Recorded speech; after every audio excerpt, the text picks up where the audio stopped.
दोस्तों नमस्कार, जय भारत में आपका स्वागत है। जैसा कि आपको पता ही है, दुनिया का मोस्ट वांटेड आतंकवादी नसरुल्लाह मारा गया है।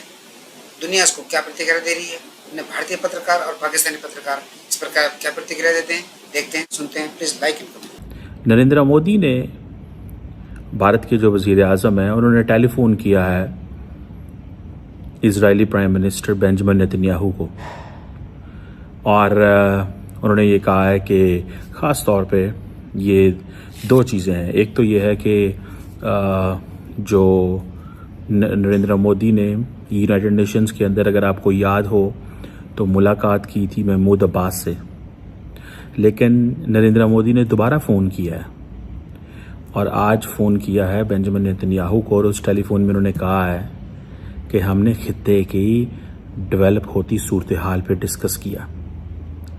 क्या डिस्कशन नरेंद्र मोदी कर सकते हैं? नरेंद्र मोदी ने यही डिस्कशन की होगी कि बहुत अच्छा किया। हसन नसरुल्लाह जो है वो ईरान के इस वक्त टॉप के सपोर्टर थे, और अमेरिका और इज़राइल की एक बड़ी जो गठजोड़ है, जो एक सपोर्ट है, अमेरिका कहता है और बहुत सारे और मुल्क कहते हैं कि भाई हसन नसरुल्लाह को मारा जाना ठीक है। कहा जाता है कि काफ़ी दुनिया के जो वेस्टर्न मुल्क हैं वो हिजबुल्लाह को समझते हैं कि ये एक टेररिस्ट ऑर्गेनाइजेशन है। तो आते मेन वीडियो पे। विश्वसनीय सूत्रों की यह खबर है, मीडिया के सूत्रों की यह खबर है कि साहब हसन नसरल्लाह जिसको मारा गया था, उसकी लोकेशन पता कैसे लगी इजरायलियों को? हां, मोसाद को पता थी। मोसाद को पता थी। मोसाद को कहां से पता लगी? आपने कभी यह सोचा है? यह बात तो मेरे दिमाग में भी नहीं आई। मुझे लगा कि नहीं, उनके सोर्सेज होंगे, ह्यूमेंट होगा, कुछ इंटरसेप्शन होगा, कुछ इंटेलिजेंस मिला होगा। हाँ, इंटेलिजेंस तो मिला, लेकिन वो मिला कहां से? भाई ये ईरान से मिला। ये ईरान के सिक्योरिटी एपरेटस में, पूरा जो ईरान का एक फ्रेमवर्क है सिक्योरिटी का, खुफिया एजेंसी का, उसके अंदर से एक बंदे ने, जो जासूस है, इजरायली जासूस है, अंदर घुसा हुआ उनके सिस्टम में, जिसका अभी तक पता नहीं लगा कि वो है कौन, क्या कर रहा है। चुपचाप बैठे उसने बोला कि भाई ऐसा है, देखो स्टोरी ये है, हसन नसरुल्लाह इधर बैठा है और ये ज्यादा देर तक यहां पे नहीं रहेगा। He will not be there for a long time. ये निकल जाएगा कुछ घंटे में, 2-4 घंटे में ये अपनी पोजीशन शिफ्ट कर देगा। अगर तुम चाहते हो नसरुल्लाह को पकड़ना तो उधर बैठा है। दोस्तों, जैसी ये खबर मिली इन लोगों को, इजरायलियों को, उन्होंने फट से अपने प्रधानमंत्री बेंजामिन नेतन्याहू को फोन किया, जो उस वक्त यूएस में थे, और बोला कि सर, खबर मिली है हसन नसरल्लाह इस खास लोकेशन में है। किसने दी खबर आपको? सर, खबर हमें ईरान से मिली है, जो सोर्स था जिसके बारे में हमने आपको बताया था, वही खुफिया सोर्स, उसने बोला 100% इधर है, कंफर्म, लेकिन ज्यादा देर तक नहीं रहेगा। आप बताइए, यस और नो? इजराइल के प्रधानमंत्री ने बोला गो। इंडिया के अंदर मैं देख रहा था कि इंडिया के अंदर जो ईरान के और फ़लस्तीन के जो एम्बेसडर्स हैं, वो एक कॉन्फ्रेंस में शरीक हुए हैं, जहाँ पे हसन नसरुल्लाह जो है वो उसको जो टारगेट किया गया है उसको वो कंडेम कर रहे हैं। सो इट मीन्स कि भारत के अंदर एक डिवाइड नज़र आ रही है, सिचुएशन है कि हुकूमत जो है वो एक टेसिड सपोर्ट कर रही है या कंप्लीट सपोर्ट कर रही है इजराइल को, और कुछ एक हद तक आप समझ लें कि जो आपके एनालिस्ट हैं, मीडिया जो है वो कम्प्लीटली इजराइल की साइड ले रहा है और सपोर्ट कर रहा है। बेसिकली जब इंडिया इजराइल की साइड लेता है तो वो बेसिकली ये कह रहे होते हैं कि जो तुम इजराइल इस्लामिस्ट को टारगेट कर रहा है, इंडिया कह रहा है कि जो इस्लामिस्ट मिलिटेंट्स को टारगेट कर रहे हो वो ठीक कर रहे हो, हम तुम्हारे साथ हैं। और फिर वो घर में भी फैसला करते हैं कि हमें भी कश्मीर के अंदर उन इस्लामिस्ट को अटैक करना है जो भारत की फौज और पुलिस पे हमले करते हैं। यहां से F-35 fighter jets take off करे। F-35 दुनिया का बेहतरीन 5th जनरेशन फाइटर एयरक्राफ्ट है दोस्तों। टेक ऑफ करा, मारी मिसाइल, 80 टन बम गिराए, पूरी की पूरी बिल्डिंग नीचे आई। Nasrallah, thank you. ठीक है जी। तो ये बात है। अब आप ये समझ लीजिए कि जब इन्होंने, अब ये पता है क्या बातें आ रही हैं, मैं आपको बता रहा हूं। कासिम सुलेमानी को मारा था, जो ईरान का जो रेवोल्यूशनरी गार्ड का हेड था, कासिम सुलेमानी, जनरल कासिम सुलेमानी, उसको मारा था। उसके बारे में भी धीरे धीरे खबर आ रही है कि यार कासिम सुलेमानी की लोकेशन अमेरिकन को किसने बताई? अंदर ही कोई था जिसने बताई थी, घर का भेदी था। हसन नसरल्ला के मामले में घर का भेदी था। कासिम सुलेमानी को जब मारा गया ड्रोन स्ट्राइक से, ये फोटो देखिए कासिम सुलेमानी की, जब ड्रोन स्ट्राइक से कासिम सुलेमानी को मारा तब भी घर का भेदी था, ऐसा सुनने में आ रहा है। और डेफिनेटली दोस्तों, डेफिनेटली इस्माइल हानिया को मारा तेहरान के अंदर। इस्माइल हानिया को एक कमरे के अंदर मारा तेहरान में। यहूदियों ने ही मारा, वो मना कर रहे हैं, वो कह रहे हैं हमें कुछ नहीं पता, पता नहीं कैसे मर गया। लेकिन ईरान कह रहे हैं, पूरी दुनिया कह रही है मारा ज्यूज ने, मारा इजराइल ने, राइट। वो था एक सेफ हाउस के अंदर, वो भी इस्लामिक रेवोल्यूशनरी गार्ड के सेफ हाउस में, जो कि बड़ी खुफिया एजेंसी है। और अल अंसार करके उनका एक ग्रुप है जो वीआईपी प्रोटेक्शन करता है, और इन सबको, वो भी इंटेलिजेंस का एक ग्रुप है, वो प्रोटेक्ट कर रहा था। कैसे मार दिया यार उसके अंदर, कैसे मार दिया। यानी कि आप बाकी सब चीजें छोड़िए, आप ये देखिए कि जो ईरान इजराइल को नस्त नाबूद करने की धमकी, सारे यहूदियों को हम समुद्र में फेंक देंगे, उनको जान से मार देंगे, इजराइल खत्म हो जाएगा, डेली धमकी देता है, वो शायद उतना तगड़ा नहीं है जितना हम लोग समझते हैं। उतना तगड़ा नहीं है। और क्यों तगड़ा नहीं है भाई? क्योंकि उनके अंदर सारे के सारे गद्दार भरे हुए हैं। ईरान के सिक्योरिटी स्ट्रक्चर में सारे गद्दार भरे हुए हैं। वरना कैसे पता लग सकता है यार, कैसे पता लग सकता है? अब मैं आपको एक और बात बताता हूं दोस्तों, यह खबर जो है 31 जुलाई की खबर है कि 2 ईरान के एजेंट ने, खुफिया एजेंट ने ईरान के, उन्होंने हमास के चीफ इस्माइल हानिया की हत्या के लिए मदद करी इजराइल की। ये है, ठीक है। अब इसके बाद मैं आपको बताता हूं, यहां पे नसरल्ला के मरने के बाद एक बंदा था नबील कौक, जिसको बोलते थे कि नबील कौक जो है ये नसरल्ला के बाद बनेगा।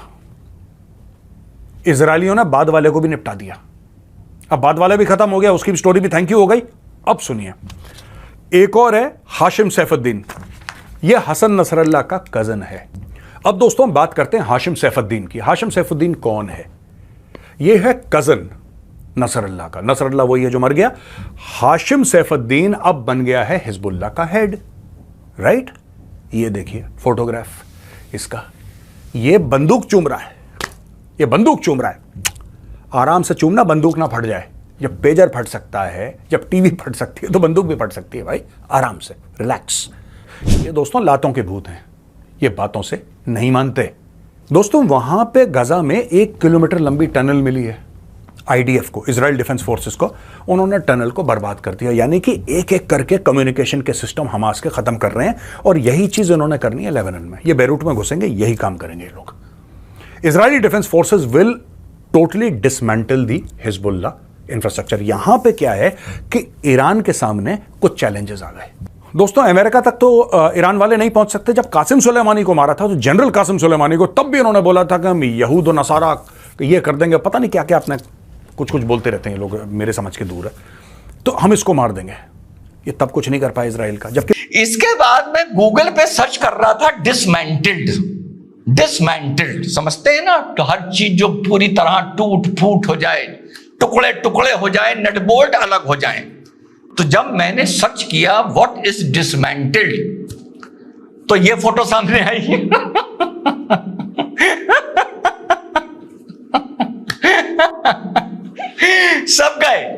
सब गए कौड़ियों के दाम।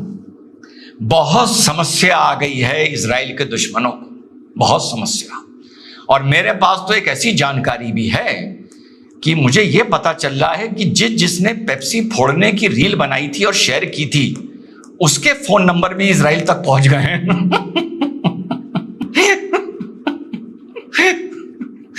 सुना है? अगर फोन आएगा और हरा दबाओगे, समझ गए?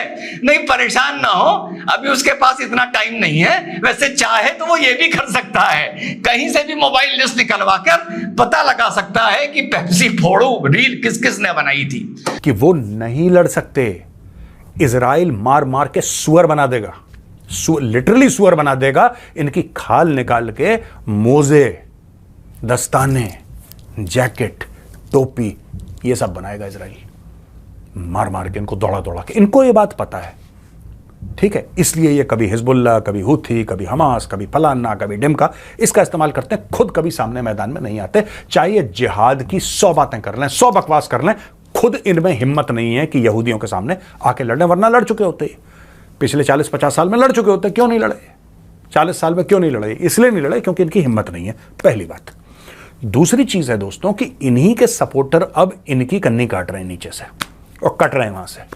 इनकी जड़ें भी काट रहे हैं, कन्नी भी काट रहे हैं, यानी कि निकल रहे हैं वहां से इनके सपोर्टर। क्योंकि इनके सपोर्टर कह रहे हैं यार कासिम सुलेमानी को मार दिया, तुम कुछ नहीं कर पाए, जिहाद करेंगे इंशाअल्लाह, राइट? फिर इस्माइल हानिया को मार दिया, जिहाद करेंगे इंशाअल्लाह। फिर नसरल्ला को मार दिया, जिहाद करेंगे इंशाअल्लाह। अरे तुम पागल हो क्या? तुम कब करोगे जिहाद? तो भैया अपने बस वीडियो को खत्म करता हूं, पर इतना बता दूं, इन्हें यह समझ में नहीं आ रहा कि जो हम पानी पी रहे हैं वो ठीक है या नहीं है। इन्हें यह समझ में नहीं आ रहा कि हमारा जो गार्ड है वो हमारा है या इजराइल का है। इन्हें यह समझ में नहीं आ रहा हम जिस गाड़ी में चल रहे हैं उसमें कोई टाइम बॉम्ब है या नहीं है। इन्हें यह समझ में नहीं आ रहा जो हम बोल रहे हैं वॉइस आइडेंटिफिकेशन से ये लोकेशन और ये आवाज़ इजराइल तक पहुंच रही है नहीं पहुंच रही है। इनको यह समझ में नहीं आ रहा हम जहाँ सो रहे हैं वहाँ ऊपर से आएगा बम या नीचे से आएगा। इन्हें यह नहीं पता। और अब वीडियो ख़त्म करूँगा। पता है कैसे मारा? नजरुल्ला ने आज से 4-5 दिन पहले जो हमने भी कवर किया था, सबने कवर किया था, जब पेजर दगे और फटे थे, नजरुल्ला ने अपना एक टेलीवाइज्ड प्रोग्राम अपलोड किया था। याद आ गया आप सबको? नजरुल्ला ने जब पेजर फटे थे तो अपना एक टेलीवाइज्ड प्रोग्राम अपलोड किया था। ये जो अपलोड हुआ था, ये हुआ तो दिखाया तो रिकॉर्डिंग करके गया था, लेकिन इन लोगों ने ये सुनते हैं इजराइल के किसी मोल ने इजराइल को ये बता दिया कि वो रिकॉर्डिंग किस टाइम होगी। ये इन लोगों को पता चल जाता है। ये बड़ी ऑथेंटिक खबर दे रहा हूं। और भैया आप लोगों ने इससे पहले कौन से चैनल में सुनी हो मुझे नहीं पता, पर इसीलिए मैं 24 घंटे बाद ये वीडियो बना रहा हूं, क्योंकि मैं समझना चाह रहा था कि ये मारा कैसे है, ये इतनी सटीक लोकेशन कैसे मिली है कि 80 टन का 80 बंकर बस्टर बम मार दिए जो धरती के 10 मीटर 15 मीटर अंदर जाने के बाद फटते हैं। और पोस्टमार्टम तो नहीं होता खैर ऐसे देशों में। ये नजरुल्ला को सुन रहे हैं, एक भी इंजरी नहीं थी, एक भी इंजरी, सिर्फ ब्लास्ट के ट्रॉमा से मर गया है। May be people are saying it was a cardiac arrest. ये तक सोर्सेज अंदर के बता रही हैं।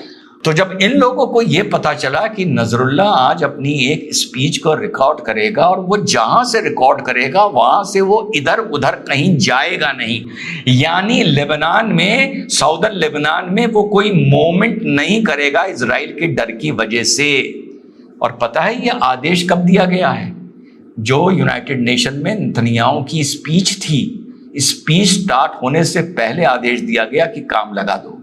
तो जब इन लोगों को साथियों ये पता चला कि ये इसकी एक टेलीवाइज स्पीच इतने बजे आने वाली है रिकॉर्डेड, और वो इतने बजे रिकॉर्ड होगी, तो याद करो जब नजरुल्ला स्पीच दे रहा था तो ऊपर से इजराइल के फाइटर जेट्स निकल रहे थे। याद आया? हमने भी ये कवर किया था। जितना चैनल था, जितना मीडिया था, जितना कमेंटेटर था, वो ये कह रहा था कि इजराइल ये जो जेट्स निकाल रहा है ये सिर्फ अपनी हनक दिखाने के मारे निकाल रहा है, साइकोलॉजिकल वॉरफेयर लड़ रहा है, और इन लोगों को इनकी औकात बता रहा है कि तुम्हारे घर के ऊपर से, तुम्हारे शहर के ऊपर से देखो हम खुलेआम घूम रहे हैं। और जो इजराइल ने वहां पर फाइटर प्लेन्स इजराइल के मैक 1 की स्पीड पार कर रहे थे, और जब भी कोई प्लेन मैक 1 यानी स्पीड ऑफ साउंड की स्पीड को पार करता है तो एक सोनिक बूम आती है, बहुत कसकर एक बूम आती है। तो इनके 12 फाइटर प्लेन्स रिकॉर्डिंग के टाइम पर साउदर्न बेरूत के ऊपर से एक जिगजैग मोशन में जो पहले से प्रीसेट था वो सोनिक बूम मार मार के निकल रहे थे। पहले स्पीड को मैक 1 के ऊपर ले जाते थे, फिर सोनिक बूम आती थी, फिर वो मैक 1 के नीचे कर देते थे, फिर वो मैक 1 के ऊपर ले जाते थे तो सोनिक बूम आती थी। इनका एक स्क्वाड्रन जिगजैग एक एल्गोरिथम में बेरूत के ऊपर चल रहा था। जब वो टेलीवाइज स्पीच आती है तो इजराइल आर्टिफिशियल इंटेलिजेंस को यूज करके, और खुदा जाने, परमेश्वर जाने, भगवान जाने, गॉड जाने, जीसस जाने, क्या टेक्नोलॉजी लगाकर उस सोनिक बूम की जो आवाज उसकी स्पीच में अलग अलग प्लेन से आई, सबकी सोनिक बूम का जो कोड था वो अलग था। जब जब वो सोनिक बूम मैक 1 की स्पीड पार करते थे तो उस जगह का वो जीपीएस नोट करते रहते थे। बाद में उस स्पीच को सुना गया, पूरी एल्गोरिथम को जो अंदर ट्रायंगल, हेक्सागन, पेंटागन इनके प्लेन्स बना रहे थे, उन सब की इसकी रिकॉर्डिंग में, नजरुल्लाह की रिकॉर्डिंग में सोनिक बूम की आवाज सुनी गई। उससे एक एआई की हेल्प से पैटर्न बनाया गया कि ये आदमी इन 5 बिल्डिंगों के नीचे बैठकर स्पीच दे रहा है, और जो इनका मोल था, जिस मोल ने, इनके स्पाई ने इनको इंफॉर्मेशन दी थी, कौन सी, कि आज इतने बजे रिकॉर्डिंग होगी और इतने बजे वो स्पीच को अपलोड किया जाएगा, उसने भी इन्हीं 5 बिल्डिंग्स का जिक्र किया था। दोनों इंफॉर्मेशन मैच कर गई। 80 मिसाइल बंकर बस्टर बम के, जिसमें 1 टन का एक था, इस पर दाग दिए गए। जो सुनते हैं कि ये सिर्फ ट्रॉमा से मर गया, ट्रॉमा से,